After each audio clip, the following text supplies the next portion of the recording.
Well, we're in our Christmas season, and there's a lot of familiarity that comes around the Christmas time. There's a lot of objects, a lot of traditions that we have. And one of the main objects, or a main object that I think we're familiar with, is that of the star. And we see the star, comes from Matthew chapter 2 with the Magi going to visit Jesus and being led by the star.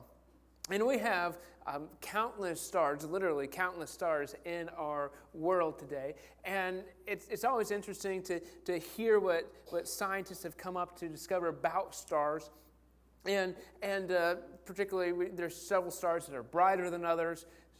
Maybe you're thinking of the North Star or Polaris as it gives guidance and direction. But our universe is composed of 75% hydrogen and 23% helium, or I don't know how they came up with that number, but some smart scientists apparently say that's what it is. But stars are formed in a very specific way. And in our universe, there are balls of gas, of hydrogen gas, floating around there.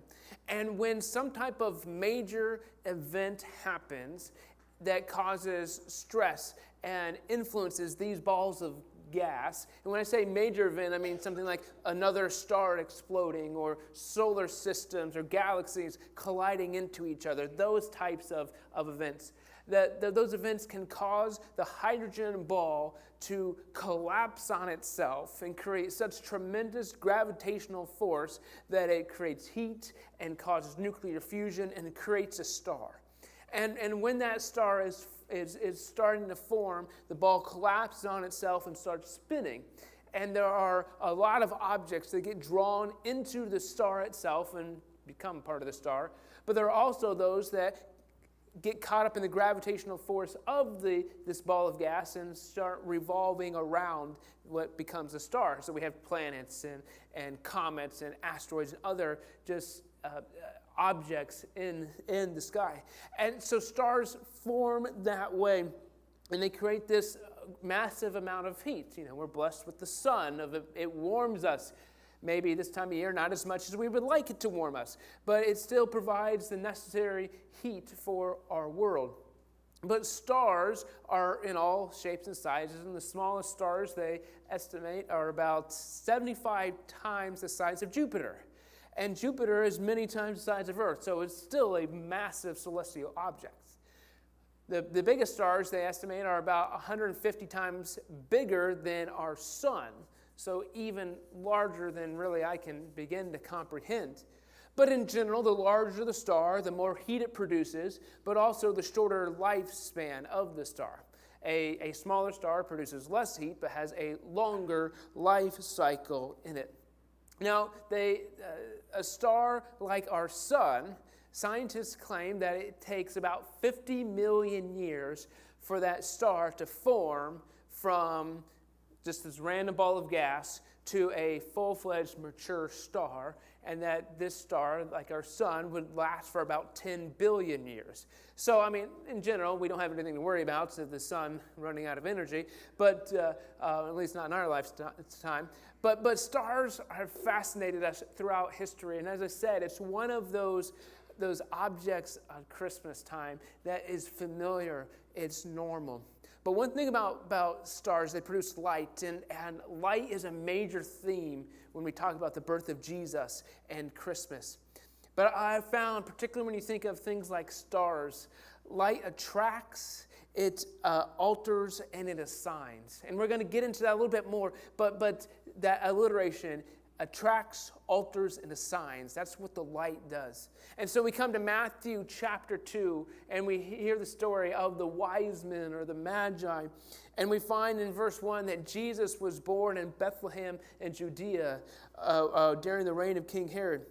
About that time, wise men from eastern lands arrived in Jerusalem asking, "Where is the newborn King of the Jews? We saw his star as it rose, and we have come to worship him."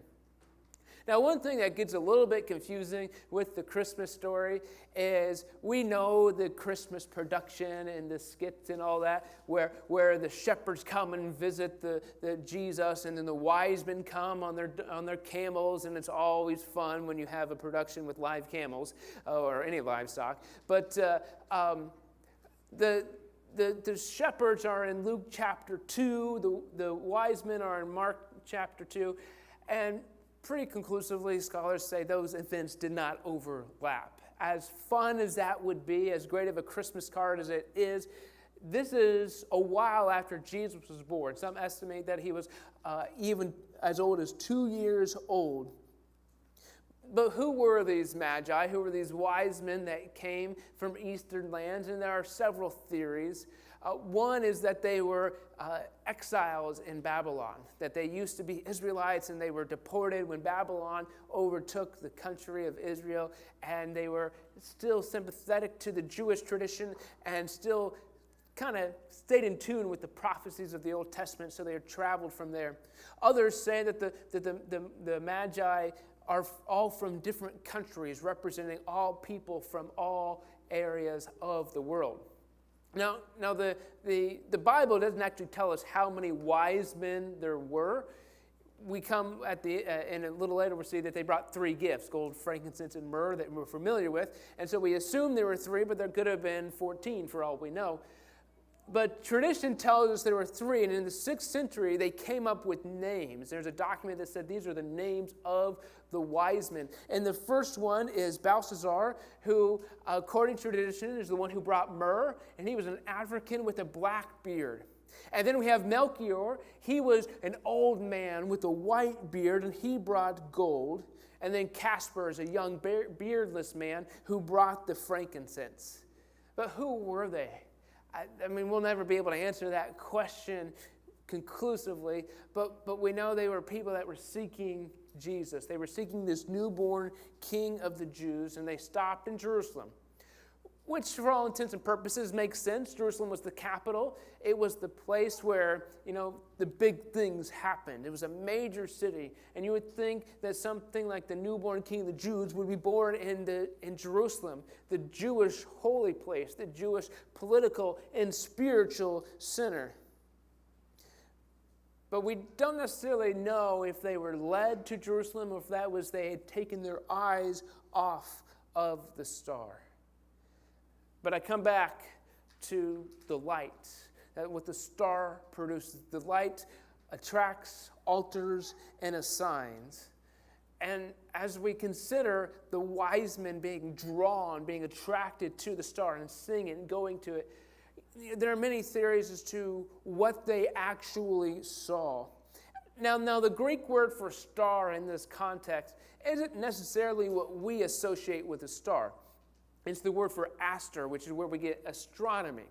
And what it means is it's just a luminous celestial object, which could be a comet, could be a planet, could be a star. There's other options for what it actually could be. And so some have theorized as to what was this star.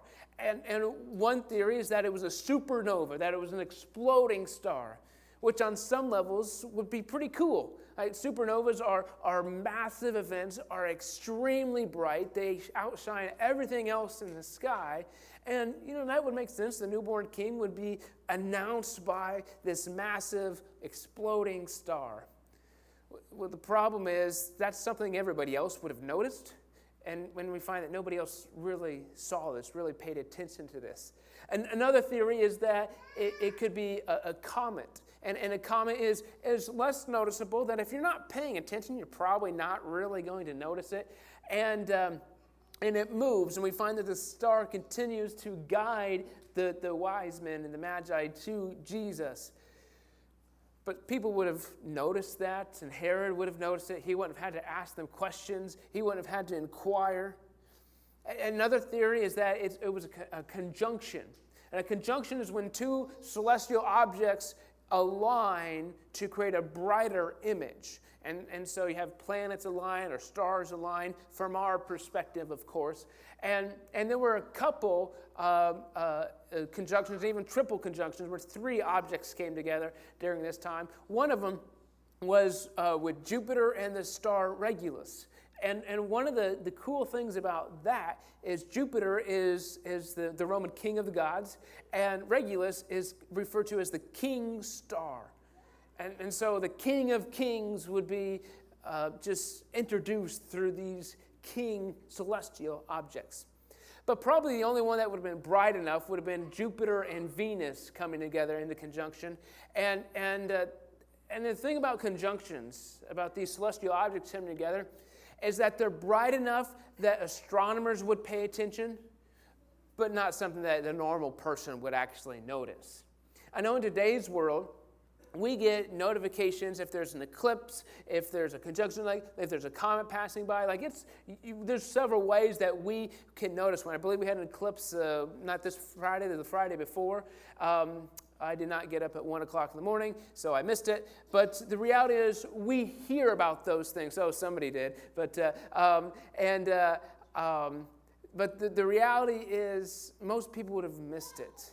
And it would continue to guide the wise men. And I'm not saying this is exactly what happened. I'm not even theorizing that we can explain it. Because you know what? Sometimes we have to say, God found a way to make this happen. God provided a way for the Magi to find Jesus, because the light attracts and it alters and it assigns. And as they continue on this journey, they come to Jerusalem and they're asking for this newborn king of the Jews. And so King Herod, when he heard this, was deeply disturbed, as was everyone in Jerusalem. He called a meeting with the religious leaders and asked, "Where is the Messiah supposed to be born?" And they said, "In Bethlehem in Judea. For this is what the prophet wrote. And you, O Bethlehem, and the land of Judah, are not least among the ruling cities of Judah. For a ruler will come from you, who will be the shepherd for my people." Then Herod called a secret meeting with the wise men, and he learned from them the time when the star first appeared. And he said to them, "Go to Bethlehem and search carefully for this child. And when you find him, come back and tell me, so I can go worship him too." We don't know too much about Herod, but we know a significant amount to know that he was a very shrewd and ruthless ruler. He asked the religious leaders where the Messiah was to be born. He knew how to get information. He knew if he didn't know something, he knew how to find it. But he is also very intense about getting rid of any rivals. There's a lot of people that he killed just because they threatened his rule and his reign. So he heard that there was a newborn king of the Jews. This was not good news to him. He was suspicious of those who wanted to overthrow his power. And so he, as any shrewd ruler, he tried to stack the deck in his favor, tried to have these secret meetings so that he could get his agenda passed without having anybody suspicious. So he tried to trick the wise men, tried to get them to do his bidding so that he could then come take care of the problem later. But I've also wondered, what was the purpose of the star? Couldn't God have given them a dream or a vision, or what was necessary about the wise men in the first place? Why do they need to find Jesus? In general, I think we can say that the star was there to provide direction, to give guidance to the Magi, and it alerted them to Jesus. But one of the things about it is that most people, almost everybody else, missed it. So there was a sign that the wise men saw that nobody else really saw. And it makes me realize that if we want to encounter Jesus, we've got to intentionally be on the lookout for it. Now, there are times where God can surprise us, that we can be in an unexpected way, and we feel His Spirit and get His message or something of that nature. But in general, if we want to be obedient to Jesus, we've got to intentionally seek Him. It's not something that's going to happen by accident. You're not just going to stumble your way into being saved by Jesus. You've got to seek Him and go after Him. Now, when the wise men made it to Jerusalem, we get the implication that the star was gone or they couldn't see it, whether something had changed, whether it was overcast, whatever that was. Now, Bethlehem was only 6 miles away from Jerusalem. So it was not a great distance. They weren't very far off. But they realized they weren't in the right place. And so they had to keep going and go and find the light. And throughout history, stars have symbolized all sorts of different things. We know that stars are used for guidance, as we talked about with the North Star. But Jesus, one of the names that we give him is the bright morning star, that he is something that shines in the darkness, that he can pierce through even the most evil, even the darkest, even the things most contrary to God out there. He can pierce through those things. I mean, ancient religions had myths, had legends about stars, how they symbolized heavenly favor, how they symbolized those who would give them guidance and those who had gone before, or those who watched over them, or aspirations, or give them insights into what the future held. But the star continued to guide the shepherd, or the wise men, continued to show them where Jesus was. And after their interview with Herod, they continued on their journey. And the star they had seen in the east guided them to Bethlehem. It went ahead of them, and it stopped over the place where Jesus was. When they saw the star, they were overjoyed. They entered the house and saw the child with his mother Mary, and they bowed down and worshipped him. Then they opened their treasure chests. They gave Jesus gifts of gold, frankincense, and myrrh. So they continued their journey. It can be real easy at times when we realize we've made a mistake or we've gotten off course to say, that's enough, to throw in the towel, to give up and say, I'm not trying anymore. But they were so close. They continued. Now, they didn't know for sure that if they continued on their journey, they would actually be successful. We can see in hindsight that they were, but we have to make sure we recognize that they didn't continue knowing that they would be successful. So even when we face hardships or difficulties, we can persevere when we are seeking Jesus. The star brought great joy to the Magi. Now, I can't say that just the concept of astronomy is one that excites me. Maybe you enjoy that. Maybe you enjoy looking at the stars and the shapes. And I mean, I remember in school, I enjoyed planetarium day going up in school. I enjoyed getting out of regular class. But they were overjoyed, not because of a celestial object, but because what it was attracting them to, because of Jesus, because of this newborn baby. That is what brought them joy. And they brought him gifts of gold, frankincense, and myrrh. And we'll unpack those gifts in a couple of weeks. We'll look at those a little bit more in depth. But they brought him things that were valuable, things that cost, but also things that had underlying implications. It wasn't just the face value of the gifts that had the meaning. There were deeper meanings to the gifts. But I want to come back to the star and the concept of the star, that the light attracts, alters, and assigns. See, when the star forms, we have hydrogen in this ball of glass that the gravitational force is so great that it causes nuclear fusion. And what happens is that the hydrogen, because of the nuclear fusion, transforms, is changed in a chemical reaction to helium.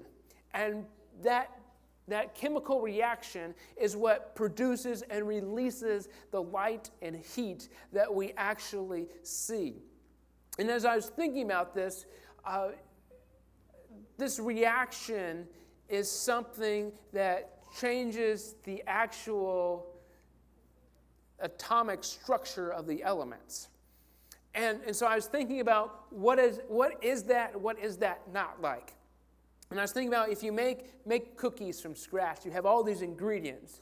You have flour and sugar and vanilla, and mine would have chocolate chips. And but the reality is they're mixed together, but they're still separate. That the chocolate chip has not changed. It's still a chocolate chip. They're combined, but they are not chemically altered. But if you do something like you burn a piece of wood, that is chemically altering that structure, those objects. The wood is no longer wood. It's ash and smoke and heat, and it's chemically altered. And so what's happening in the star is that the hydrogen is being chemically altered, and it is now helium. It has changed, and that change releases energy and releases light. But most times it doesn't stop there. See, the helium is still part of the star, and the bigger the star, the more things it produces. So helium can then be transformed into something else, and then something else, and we get oxygen and carbon, and from carbon we get neon, and we get sodium and magnesium. We see all these other elements arise, and the bigger the star, the more variety of elements that it actually produces, because it has more gravitational force, which allows for heavier elements to be produced. And maybe we're getting too familiar with the periodic table at the moment, but the reality is that the star, the hydrogen, it starts with hydrogen, and the pressure, the gravitational force, creates nuclear fusion that changes these elements to something else. And as I think about Jesus as the star, Jesus draws us to him. You can't beat people into submission. You're not going to beat people into heaven, as we can say it. Jesus he didn't come to condemn, he came to save. And he draws us to him because he says, I got something better for you. So Jesus attracts us. As the Magi were attracted to the star, Jesus attracts us. But then Jesus alters us. When we come to Jesus, we're raw material. When we come to Jesus, we are that hydrogen that Jesus says, we're going to make some changes here. Now, sometimes it's difficult. Sometimes it causes pain and friction and real change in our lives. But I fear there are a lot of people that see the light, but they're hanging out. We're just going to be a celestial object that revolves around the sun. We're not actually going to go engage with Jesus because that's going to cause us to change. There are too many people that I think are, we can see Jesus. We're kind of close to him. We think he's a good idea. We like all the benefits that he gives us, but we don't want it to cost us anything. But Jesus alters us. He draws us to himself, and he alters us. But it doesn't stop there. Jesus doesn't change us just because he's bored. He doesn't change us because he wants to have a good time. He changes us because he's got a purpose for us. And so hydrogen is changed to helium, which has its own purposes as an element. But after a while, sometimes that helium changes to something else because there's another purpose. Who Jesus has changed you in today might be different than who he changes you in 10 years. Because my role is different. When I was 15, my role as a follower of Jesus is different than when I was 25, and it's different than when I'm 35, and so on and so forth. It may be different. And sometimes I think we get to the end of our life and we say, well, that's it. We'll phone it in. But Jesus is not done with you. He never will be done with you. And we have to recognize that Jesus doesn't want to change us just for the sake of change. He's changing us because he's got a purpose for us. Jesus attracts, he alters, and he assigns. Not just because he's bored, but because he's got something for us. And this time of year is a time we can recognize how Jesus is the light. We recognize that he draws us to himself.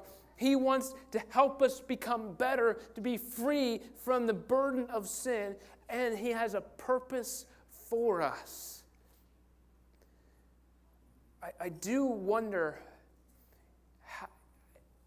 it's increasingly easy sometimes to miss the specialness of these things. That, the star is just a normal thing. You put it on your tree, or you hang it. Well, people don't have antennas anymore, but you hang it on the house somewhere, and you see a star. But the star reminds us of Jesus, that the light shines in the darkness, and draws us to him so we can be free from the darkness.